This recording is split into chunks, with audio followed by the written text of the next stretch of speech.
Hey, Jason here. Today, I'd like to talk about the point of no return.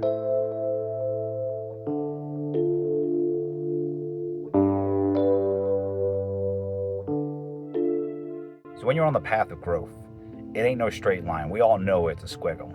So, when you're making change, you kind of are doing either this or maybe something like this. You're diverting from the main path. So, depending on the severity of your change, you're either doing maybe like this, I'm going to go for a better diet. Or maybe you're doing something like this. What? And at this point here, the corner point, that is the point of no return.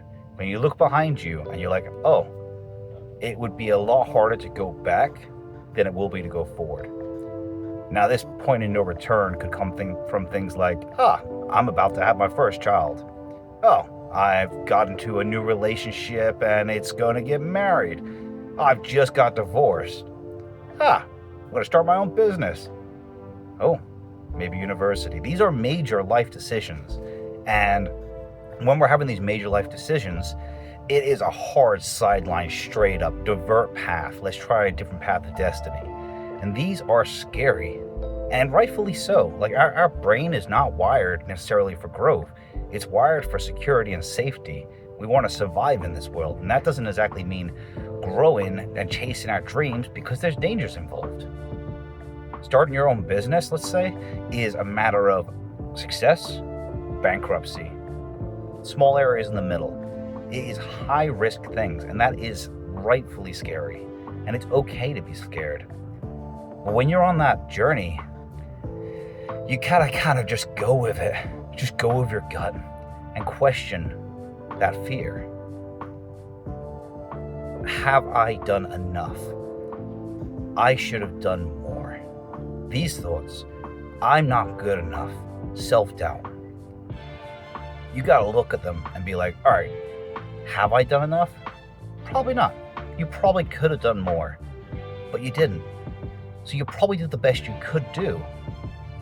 We're humans, we're not perfect. There's always more we can do, but if we're waiting for the perfect moment, we'll never do the point of no return, the change. You just go with it and you do the best you can. The feeling of I'm not good enough. Are you ever realistically going to be good enough for this change? Will that perfect opportunity ever happen? Or do you have to carve forward and try, fail, go, learn, grow? That fear. Now, I think it's really important to remember that fear. Just remember that fear. Because despite that fear you're going through, you go forward. And the reason I say remember that is a testament to your strength. It is a testament to your devotion. It is a testament to your courage that you can go forward despite it. That's going to create true confidence in yourself. Because when you look back at this current chapter, you're like, that was a spicy one. You got through it. You did it. You tried. You prospered. Now the fear, the self-doubt, the limitations saying, I'm just not sure if I'm ready. Oh, probably should have done more. I'll wait a few months. I'll wait a few years. I'll wait a few decades. I'll wait a lifetime. All of these things that are designed to be like, I don't know. It's pretty cool back there. If we're at this point of no return and you're looking back, oh, that was cushy. That was predictable. That was safe. That was a place where nothing changes. Because if nothing changes, nothing changes. So when you look back, you've walked that path. You know what's there. It's predictable. It wasn't fulfilling. Otherwise, you wouldn't have gone on the journey of change, the journey of growth. So when you look back, yeah, it's probably a lot more comfortable in many ways than this path forward, because this path forward is the great unknown. There is a dark doorway that you have to step through to become who you're meant to become. But you don't necessarily know where that doorway goes. You don't know the person you're going to become. That is blind faith that it's going to be a better path. Let's say you're a waitress and you want to be a doctor. This is a jump. That is a scary jump. You can do it, but you're not the doctor yet. You're the waitress through the transitional state, the hero's journey of sorts, where you have to go through an arduous trail. You have to go on a journey of growth. But on the other side is probably something you really meant to do. We all get these voices inside that niggle at us and say, like, oh man, I sure would love to work with animals more. Oh, I sure wish I could work outdoors more. Sure love gardening. These type of voices that say, like, these are parts of your calling.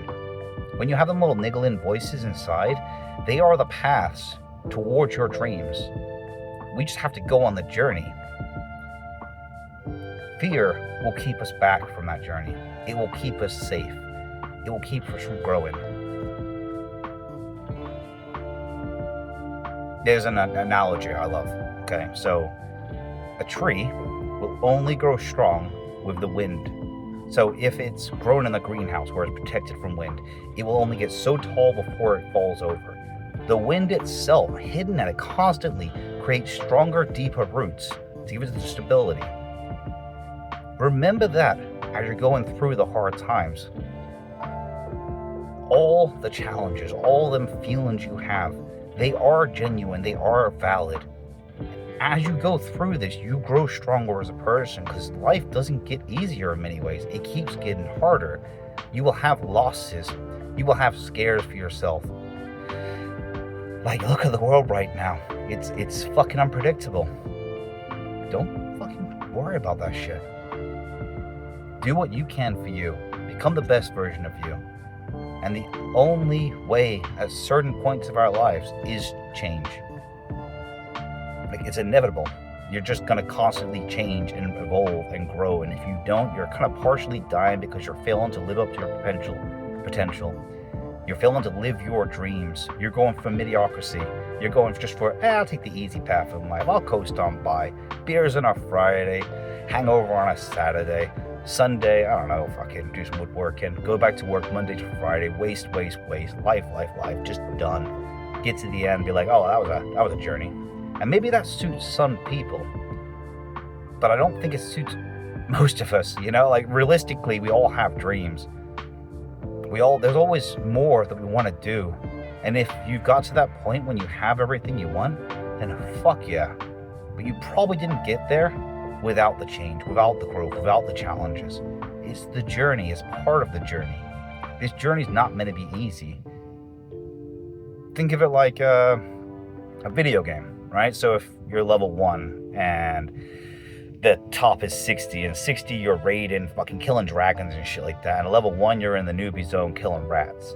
Like, if you got given all the tools right at the start to slay the fucking dragon, you missed out on the journey. That's the journey of life, is going from killing rats to killing giant fucking rats to killing rat boss 101, and you just kind of go through that journey. That journey is challenging. It's meant to be hard. Now, if we're given everything to do the end right at the start, it's boring. You just, I don't know, dead. Everything. There is no fear. There is no challenge. There is no journey. It's fucking easy, and life's not meant to be easy. So when you find yourself in this position, this point of no return, you are at a door, and it is dark on the other side. It is a fucking mystery to a certain degree. Because when you step through this door, you don't necessarily know who you're going to become. You don't know what exactly is going to happen. You might have planned so much up to this point. You've done the planning. You've done the prep work. You've got everything lined up. But you don't know if it's going to work. It's the leap of faith, and that's the scary part. But that is the journey of growth. That's where you transform into someone else. That's when you transform into who you're meant to be, to do what you're meant to do. So when you come across that door, do not shy away from it. Confront that with courage in your heart. Keep going forward at this point. Like, going back, it's just not an option. You look behind you and it's like, is that really all life's meant to be? You look ahead of you and you can see the potential, the hopes, the dreams, the sense of purpose inside, the feeling of being alive. That's what you're gonna have going through that door. I'm at that point in my life right now. I have spent the last, realistically, years, but 3 months where I have worked effortlessly to prepare as much as I can for this next chapter, from gaining contracts to self-employment to buying equipment needed to do what I want to do, to getting the courses lined up. I have put so much money on the line right now. My runway for success, my runway for failure is very small. This is the make or break moment. I feel fear. I feel self-doubt. I am overthinking and stressing to an unhealthy degree at points. This is one of the hardest things I've done since leaving the military 11 years ago. This is my doorway. But going through this doorway is the only way to get to everything I've dreamed about for the last 7 years. Going back, nothing changes. That's it. I don't want to go back. So, them fears you have, the self-doubt, the feeling that you're not going to do this, you're not good enough, that you're going to fail, the feelings of uncertainty, they are human, and I am there with you right now. And it's going to be okay. So find courage in your soul, take the necessary steps to walk through that door and go forward into the unknown. On the other side of that door, you await you, but a better version of you, and they will look back and thank you for your sacrifice this day. People, it's been Jason. You do you. If you've enjoyed this content, please consider subscribing. I think this is the end of the Change series. I think we're on to the next chapter. So I'd love for you all to join me there. Have a great weekend. Catch you on the flip.